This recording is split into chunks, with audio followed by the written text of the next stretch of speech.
త్రికూట పర్వతాల గుహల్లో ఉన్న వైష్ణోదేవి మాత గురించి మీకు తెలుసా? పూర్వం భూమిపై పాపాలు పెరిగి భక్తులకు రక్షణ అవసరమైనప్పుడు దుర్గామాత తన దివ్యశక్తులను విడదీసి వైష్ణవిగా మానవ రూపంలో అవతరించింది. వైష్ణోదేవి త్రికూట పర్వతాల్లో నివసిస్తూ భక్తుల కోసం తపస్సు చేస్తూ ఉండేది. అప్పుడు భైరవనాథ్ అనే రాక్షసుడు అమ్మవారిని చూసి దురాశ పుట్టించుకున్నాడు. ఆ రాక్షసుడు వైష్ణోదేవిని పొందాలని నిర్ణయించుకొని అమ్మవారిని వెంబడించాడు. వైష్ణోదేవి ఎంత దూరం వెళ్ళినా ఆ రాక్షసుడు అలాగే వెళ్ళాడు. దారిలో జలపాతాల అద్భుతాలు, బాణంతో పుట్టించిన బాణగంగ వంటి పవిత్ర జలాలను చూపించిన ఆ రాక్షసుడు ఆగలేడు. చివరికి వైష్ణోదేవి గుహల్లోకి ప్రవేశించి తన దివ్య రూపంలో ప్రత్యక్షమై త్రిశూలంతో భైరవుని తల నరికేసింది. కానీ మరణానికి దగ్గరగా ఉన్న భైరవుడు తన తప్పు తెలుసుకొని క్షమాపణ కోరాడు. కరుణామయ అయిన మన వైష్ణోదేవి కరుణించి నన్ను దర్శించుకునే ప్రతి భక్తుడు నీ ఆలయానికి వచ్చి పూజ చేస్తేనే వారి యాత్ర పూర్తి అవుతుంది అని వరం ఇచ్చింది.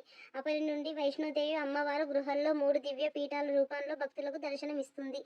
మన ఇతిహాసాలు, పురాణాలు, ఆలయాల చరిత్రలు తెలుసుకోవాలి అనుకుంటే ఈ వీడియోని లైక్ చేసి సబ్స్క్రైబ్ చేయండి.